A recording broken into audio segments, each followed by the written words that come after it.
السلام علیکم ورحمۃ اللہ وبرکاتہ۔ میرا نام عبدالرحمن محمد حنیف جعفر ہے اور میں کلاس 8 کا اسٹوڈنٹ ہوں۔ آج ہم سب حضرت عمر رضی اللہ تعالیٰ عنہ کے بارے میں بات کریں گے اور ان کے ریلیٹڈ معلومات حاصل کرنے کی کوشش کریں گے۔ ہم جاننے کی کوشش کریں گے کہ کیسے ایک شخص جو اپنے بچپن میں مکہ کی وادیوں میں بکریاں اور اونٹ چرایا کرتا تھا، آگے چل کر اسلامی سلطنت کا ایک عظیم خلیفہ بنا، ایک ایسا خلیفہ جس نے اسلام کا پرچم صرف مکہ اور مدینہ تک نہیں بلکہ 22 لاکھ اسکوائر مائلز تک دنیا کے کونے کونے میں لے جا کر لہرایا۔ وہ ایک ایسا حکمران تھا جس کے طرف سے بنائے گئے کئی قانون آج بھی دنیا کی ترقی یافتہ ممالک کے نظام استعمال کیے جاتے ہیں۔ دنیا سکندر اعظم کو دی گریٹ کانکر کہہ کر یاد کرتی ہے، لیکن اگر لوگ حضرت عمر رضی اللہ تعالیٰ عنہ کی زندگی اور ان کی حکومت کا غور سے مطالعہ کرے تو ان کا نظریہ یقیناً بدل جائے گا۔ بغیر کسی اسکول، کالج یا ملٹری ٹریننگ کے انہوں نے جو شاندار کامیابی حاصل کی ہے وہ صرف اور صرف قرآن اور سنت کے مکمل پیروی کی وجہ سے ممکن ہو پائی۔ یہ سب رسول اللہ صلی اللہ علیہ وسلم کی بھی مثال تربیت کا نتیجہ ہے، جنہوں نے ایک ایسا صحابہ تیار کیا جو ان کے بعد دین اسلام کی عظیم خدمت میں لگ جائے۔ انشاءاللہ میں آج آپ کے سامنے ان کی پیدائش، اسلام سے پہلے کی زندگی، اسلام قبول کرنے کا واقعہ اور قبولیت کے بعد کے چند چنندے اور روشن واقعات پیش کرنے کی کوشش کروں گا۔ اللہ سبحانہ تعالیٰ سے دعا ہے کہ وہ اس کام کو میرے لیے آسان بنائے۔ حضرت عمر رضی اللہ تعالیٰ عنہ کا پورا نام عمر ابن الخطاب ابن نفیل ابن عبد العزیٰ تھا۔ وہ قریش کے معزز قبیلے بنو عادی سے تعلق رکھتے تھے۔ حضرت عمر رضی اللہ تعالیٰ عنہ کے والد کا نام خطاب ابن نفیل تھا۔ اسلام قبول کرنے سے پہلے بھی حضرت عمر رضی اللہ تعالیٰ عنہ اپنی بہادری، دانائی اور قیادت کی وجہ سے مشہور تھے۔ وہ مکہ کے ان چند لوگوں میں سے تھے جو لکھنا اور پڑھنا جانتے تھے۔ وہ ایک زبردست پہلوان، گھڑسوار اور فصیح خطیب تھے۔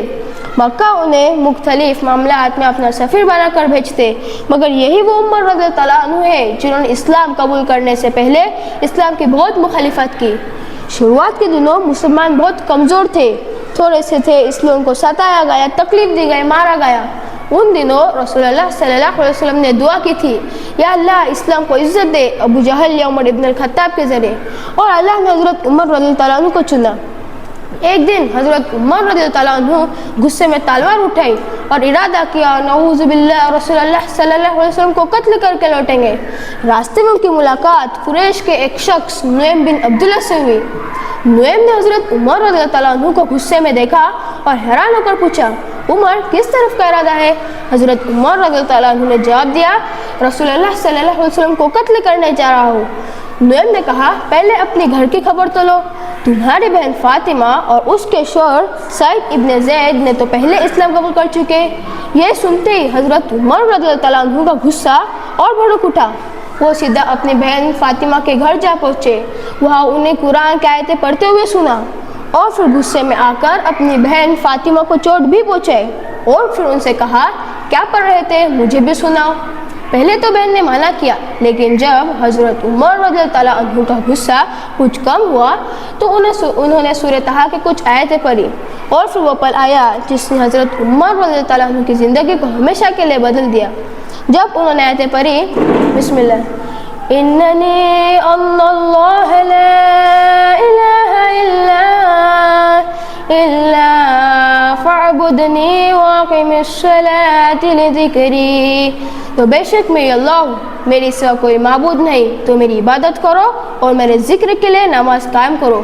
ان کا دل پگھل گیا، آنکھوں میں آنسو آ گئے، غصہ چلا گیا، دل سچائی سے بھر گیا اور انہوں نے کہا، مجھے محمد کے پاس لے چلو۔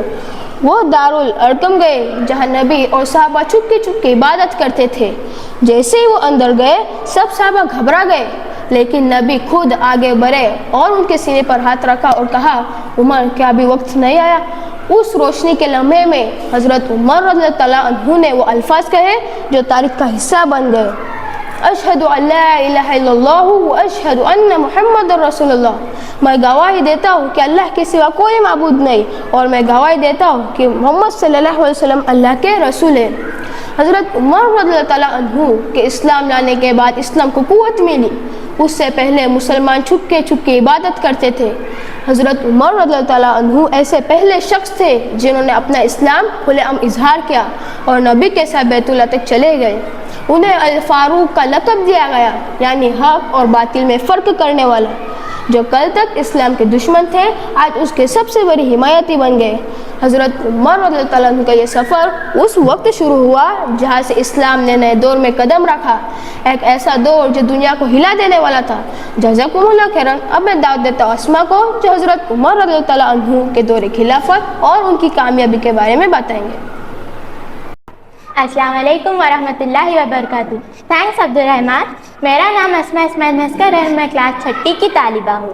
آج مجھے یہ عزت حاصل ہوئی ہے کہ میں اسلام کے ایک عظیم رہنما حضرت عمر ابن الخطاب رضی اللہ عنہ کے دور خلافت کے بارے میں کچھ عرض کروں، جو اسلامی تاریخ کے سب سے باہمت با انصاف حکمرانوں میں سے ایک تھے۔ جب حضرت ابوبکر رضی اللہ عنہ کا انتقال ہوا ہجرت کے 13ویں سال میں، تو انہوں نے حضرت عمر رضی اللہ عنہ کو اپنا جانشین بنایا۔ صحابہ اکرام کے مشورے سے حضرت عمر رضی اللہ عنہ 634 عیسوی میں دوسرے خلیفہ بنے۔ حضرت عمر رضی اللہ عنہ نے 634 سن عیسوی سے 644 سن عیسوی تک یعنی 10 سال تک اسلامی ریاست کی خلافت سنبھالی۔ آپ کا دور اسلام کی تاریخ کا سب سے ترقی والا دور تھا، جس میں اسلامی سلطنت نے سب سے زیادہ اور سب سے تیز فتوحات حاصل کی۔ پرشیا اور بیزنطین جیسے سپر پاورز آپ کے دور میں شکست کھا گئے۔ ان کے کچھ فیمس بیٹلز اور فتوحات: بیٹل آف قادسیہ 636 سن عیسوی پرشین امپائر کے خلاف، بیٹل آف نہاون 642 سن عیسوی، اسے وکٹری آف وکٹریز کہا جاتا ہے۔ عراق، ایران، خراسان، اصفہان، رے، آذربائیجان اسلام کے زیر حکم آئے۔ بیٹل آف یرموک 636 سن عیسوی، بیزنطین امپائر کا زور ٹوٹ گیا۔ دمسکس، جیروسلم، ہمس، الیپو، ایجپٹ، الیگزینڈر فتح ہوئی۔ Total 2.2 million square kilometre area میں اسلام کی حکومت آ گئی تھی۔ گورننس اور انصاف کا نظام: حضرت عمر رضی اللہ عنہ کے نظام حکومت تقویٰ، اللہ کا ڈر پر مبنی تھا۔ آپ کہتے تھے قانون کے سامنے سب برابر ہے، چاہے وہ مسلمان ہو یا غیر مسلمان۔ آپ نے مسلم اور غیر مسلم رعایا دونوں کے حقوق کا برابر خیال رکھا۔ پبلک فنڈز کا مس یوز سختی سے منع کیا گیا اور خود حکمرانوں تک کو جواب دہ بنایا گیا۔ آپ کے عدالتی نظام میں ہر علاقے میں کوالیفائڈ قاضیز، ججز مقرر کیے گئے۔ ہر فیصلے، سیلریز اور ٹیکسز کا لکھا ہوا ریکارڈ رکھا جاتا۔ اداری اور سماجی ریفارمز: آپ نے کئی ایسے ریفارمز کیے جو اسلامی گورننس کے لیے بنیادی بنے۔ دیوان سسٹم کے ذریعے فوجیوں کی رجسٹری اور ان کی تنخواہیں ریکارڈ کی گئی۔ پولیس کا نظام قائم کیا گیا جو پبلک سیفٹی کے لیے ذمہ دار تھا۔ یتیموں، بیواؤں اور محتاج لوگوں کے لیے منتھلی اسٹائپنڈ مقرر کیا۔ یہ اسلامی ویلفیئر کا سب سے بہترین نظام تھا۔ بیت المال سے آمدنی اور خرچ کے پورے نظام کو بہترین طور سے چلایا گیا۔ ہجری کیلنڈر کا آغاز بھی آپ ہی کے دور میں ہوا، جو آج تک مسلم امہ کا رسمی کیلنڈر ہے۔ آپ نے ایگریکلچرل لینڈ کا سروے کروایا اور ٹیکس سسٹم انٹروڈیوس کیا۔ پہلی مرتبہ قانونی طور پر جیلز بنائی گئی جہاں قیدیوں کے حقوق کا بھی خیال رکھا جاتا۔ انفراسٹرکچر کے لیے آپ نے روڈز، کینلز، مسجد اور ریسٹ ہاؤسز بنوائے جس سے عوام کو سہولت ملی۔ حضرت عمر فاروق کی قیادت میں سادگی، انصاف اور ذمہ داری کی کئی بہترین مثالیں ملتی ہیں۔ ان کی زندگی نہایت سادہ تھی۔ کچا گھر تھا، پرانے اور پیبند لگے کپڑے پہنتے تھے اور اکثر رات کو شہر کا جائزہ لینے گھومتے تاکہ عوام کے لوگوں کا حال خود جان سکے۔ آپ ہمیشہ اہم فیصلوں میں مشورہ لینا پسند کرتے تھے اور مشہور صحابہ جیسے حضرت علی رضی اللہ عنہ، حضرت عثمان رضی اللہ عنہ اور حضرت عبد الرحمن بن عوف رضی اللہ عنہ سے مشورہ کرتے تھے۔ آپ کو اللہ کے سامنے جواب دہی کا گہرا احساس تھا۔ آپ کا مشہور قول ہے، اگر دریائے فرات کے کنارے ایک کھچر بھی بھوکا مر گیا تو عمر اس کا ذمہ دار ہوگا۔ حضرت عمر رضی اللہ عنہ اور بھوکی عورت کا واقعہ: حضرت عمر رضی اللہ عنہ اکثر مدینہ کی گلیوں میں گشت کرتے تھے تاکہ عوام کے لوگوں کا حال خود جان سکے۔ ایک رات انہوں نے ایک جھگی سے بچوں کی رونے کی آواز سنی۔ دیکھا کہ ایک عورت پتھر اور پانی ابال رہی تھی۔ جب حضرت عمر رضی اللہ عنہ نے پوچھا تو عورت غصے سے بولی، عمر کو کیا پرواہ ہے ہماری؟ یہ سن کر حضرت عمر رضی اللہ عنہ کا دل بھر آیا۔ وہ فوراً بیت المال گئے، خود آٹا اور گھی اٹھایا۔ جب غلام نے اٹھانا چاہا تو فرمایا کہ قیامت کے دن تم میرا بوجھ اٹھاؤ گے؟ یہ واقعہ درج دیتا ہے کہ حکومت صرف حکم چلانے کا نہیں بلکہ ذمہ داری اور جواب دہی کا نام ہے۔ ان کے دور میں اسلام صرف ایک مذہب نہیں رہا بلکہ زندگی کا ایک مکمل نظام بن گیا، ایسا نظام جہاں ہر شخص کے حقوق تحفظ میں تھے، جہاں حکمران سب سے زیادہ اللہ سے ڈرتا تھا اور جہاں مظلوم کی فریاد خلیفہ کے ڈر تک پہنچتی تھی۔ انہوں نے اسلام کا پرچم صرف تلوار سے نہیں، اپنے اخلاق، انصاف اور خدمت سے بلند کیا۔ اب میں دعوت دیتی ہوں اگلے اسٹوڈنٹ کو جو حضرت عمر رضی اللہ عنہ کی شہادت اور ان کے چھوڑے ہوئے ورثے کے بارے میں کچھ بیان کرے گا۔ جزاک اللہ خیرن۔ تھینک یو آسما۔ السلام علیکم ورحمۃ اللہ وبرکاتہ۔ میرا نام ماریہ زاہد راؤت ہے اور میں کلاس 8 کی اسٹوڈنٹ ہوں۔ امید ہے حضرت عمر کی خلیفت کے واقعات سن کر آپ سبھی کا ایمان تازہ ہوا ہوگا۔ میں بات کرنے جا رہی ہوں امیر المومنین حضرت عمر رضی اللہ تعالیٰ عنہ کی شہادت کے واقعات کے بارے میں۔ حضرت عمر ابن الخطاب رضی اللہ تعالیٰ عنہ کی شہادت اسلامی تاریخ کی ایک انتہائی دردناک اور اہم واقعہ ہے۔ حضرت عمر رضی اللہ تعالیٰ عنہ کی وقت خلافت 10 سال تک رہی۔ آپ نے اسلامی ریاست کو بے مثال انصاف، توسیع اور عدل پر مبنی نظام سے مضبوط کیا، لیکن آپ کی زندگی کا آخری مرحلہ ایک نفرت سے بھرے شخص کے ہاتھوں شہید ہونے پر ختم ہوا۔ یہ واقعہ 26 ذی الحجہ 23 ہجری 644 CE کے صبح فجر کے وقت کا ہے۔ مسجد النبوی میں حضرت عمر رضی اللہ تعالیٰ عنہ فجر کی نماز امامت کروا رہے تھے۔ فجر کی نماز امامت کر ہی رہے کہ ایک فارسی غلام جس کا نام ابولول المجوسی تھا، جو آپ سے رنجش رکھتا تھا۔ ابولول نے ایک 2 دھاری زہر علادو خنجر چھپایا ہوا تھا جس نے حضرت عمر رضی اللہ تعالیٰ کی پیٹھ اور پیٹ میں کئی دفعہ مارا۔ ابولول نے اتنے تیزی سے وار کیا کہ حضرت عمر رضی اللہ تعالیٰ عنہ کو 6 سے زیادہ زخم آئے۔ ان میں سے ایک زخم پیٹ میں بہت گہرا تھا۔ حملے کے بعد ابولول نے مسجد کے اندر اور بھی لوگوں پر حملہ کیا اور پھر پکڑے جانے کے ڈر سے خودکشی کر لی۔ حضرت عمر رضی اللہ تعالیٰ عنہ خون میں لت پت زخمی ہوئے، لیکن ان کا پہلا اور آخری خیال صرف نماز تھا۔ انہوں نے عبد الرحمن ابن عوف کو آگے بڑھا کر نماز پوری کرنے کے لیے کہا۔ یہ تھی ان کی نماز سے محبت، موت کے قریب ہوتے ہوئے بھی صرف نماز کا سوچنا۔ حضرت عمر رضی اللہ تعالیٰ عنہ کو گھر لے جایا گیا۔ حالت نہایت نازک تھی۔ جب انہیں ان کے موت کا یقین ہو گیا تو انہوں نے چاہا کہ ان کے بعد مسلمانوں کے لیے ایک ایماندار اور مضبوط لیڈر ہو۔ آپ نے ایک کمیٹی بنائی جو اگلے خلیفہ کا انتخاب کرے۔ اس کمیٹی میں عثمان ابن عفان رضی اللہ تعالیٰ عنہ، علی ابن طالب رضی اللہ تعالیٰ عنہ، زبیر ابن العوام رضی اللہ تعالیٰ عنہ، عبد الرحمن ابن عوف رضی اللہ تعالیٰ عنہ اور سعد ابن ابی وقاص رضی اللہ تعالیٰ عنہ شامل تھے۔ آپ نے اپنے گھر والوں میں سے کسی کو شریک نہ کیا جو آپ کے انصاف پسندی اور خلوصی کا ثبوت ہو۔ پھر آیا آپ کی زندگی کا سب سے جذباتی لمحہ۔ آپ نے اپنے بیٹے عبداللہ ابن عمر سے کہا کہ عائشہ رضی اللہ تعالیٰ عنہ کے پاس جاؤ اور ان سے کہنا حضرت عمر رضی اللہ تعالیٰ عنہ اجازت مانگتے ہیں کہ انہیں ان کے 2 ساتھی نبی کریم صلی اللہ علیہ وسلم اور ابوبکر رضی اللہ تعالیٰ عنہ کے پاس دفن کیا جائے۔ عبداللہ گئے اور پیغام دیا۔ عائشہ رضی اللہ تعالیٰ عنہ نے جواب دیا، یہ جگہ مجھے اپنے لیے پسند تھی، لیکن آج میں عمر کو اپنے اوپر ترجیح دیتی ہوں۔ جب عبداللہ نے یہ جواب اپنے والد کو سنایا تو ان کی آنکھوں میں سے آنسو آ گئے۔ انہوں نے کہا الحمدللہ، اس سے زیادہ اہم میرے لیے کچھ بھی نہیں تھا۔ ان کا انتقال 23 ہجری 63 سال کی عمر میں ہوا۔ وہی عمر جو نبی کریم صلی اللہ علیہ وسلم اور ابوبکر رضی اللہ تعالیٰ عنہ کی تھی، اور انہیں وہی دفن کیا گیا جہاں ان کا دل چاہتا تھا، ام المومنین عائشہ رضی اللہ تعالیٰ عنہ کے حجرے میں، جو آج مسجد النبوی کا حصہ ہے۔ اللہ حضرت عمر رضی اللہ تعالیٰ عنہ سے راضی ہو، ہر اس آنسو پر انہیں اجر دے جو انہوں نے اللہ کے خوف میں بہایا، اور اس قدم پر جو انہوں نے رات میں غریبوں کے لیے چل کر اٹھایا، اور ہر اس فیصلے پر جو انہوں نے انصاف کے لیے کیا، اور ہر اس دھڑکن پر جو صرف ایک اللہ سے ڈرتی ہے۔ اللہ ہمیں بھی حضرت عمر رضی اللہ تعالیٰ عنہ کی طرح سچ بولنے کی ہمت دے، انصاف سے جینے کی توفیق دے، اور لا الہ الا اللہ کے ساتھ موت نصیب کرے جیسے عمر رضی اللہ تعالیٰ عنہ کو ملی۔ جزاک اللہ خیر و بارک اللہ فیکم۔ اب میں دعوت دیتی ہوں نوفل کو جو ہمیں عمر رضی اللہ تعالیٰ عنہ کے فضائل کے بارے میں کچھ بتائے گا۔ السلام علیکم ورحمۃ اللہ وبرکاتہ۔ السلام علیکم ورحمۃ اللہ وبرکاتہ۔ میرا نام نوفل منور بندرکر ہے اور میں کلاس 9 کا اسٹوڈنٹ ہوں۔ آج میں آپ سب کے سامنے امیر المؤمنین حضرت عمر بن الخطاب رضی اللہ تعالیٰ عنہ کے کچھ فضائل بیان کروں گا۔ حضرت عمر بن الخطاب رضی اللہ تعالیٰ عنہ وہ عظیم صحابی ہے جن کی زندگی صرف ایک حکمران کی نہیں بلکہ ایک مثال بن گئی ہے ہر اس شخص کے لیے جو ایمان، تقویٰ اور جوابدہی کے ساتھ جینا چاہتا ہے۔ ان کے فضائل کا ذکر اتنا وسیع ہے کہ اگر ہم اس پر تفصیل سے بات کریں تو گھنٹوں لگ جائے۔ انشاءاللہ آج میں آپ سب کے سامنے عمر رضی اللہ تعالیٰ عنہ کے کچھ چنندہ فضائل اور ان کی بے مثال کوالٹیز پیش کرنے کی کوشش کروں گا۔ یہ وہ فضائل ہے جو اسلامی تاریخ کا ایک بہترین رہنما ثابت کرتے ہیں۔ ان کی زندگی ہمیں سکھاتی ہے کہ سچا لیڈر وہ ہوتا ہے جو اللہ سے گہرا خوف رکھتا ہو،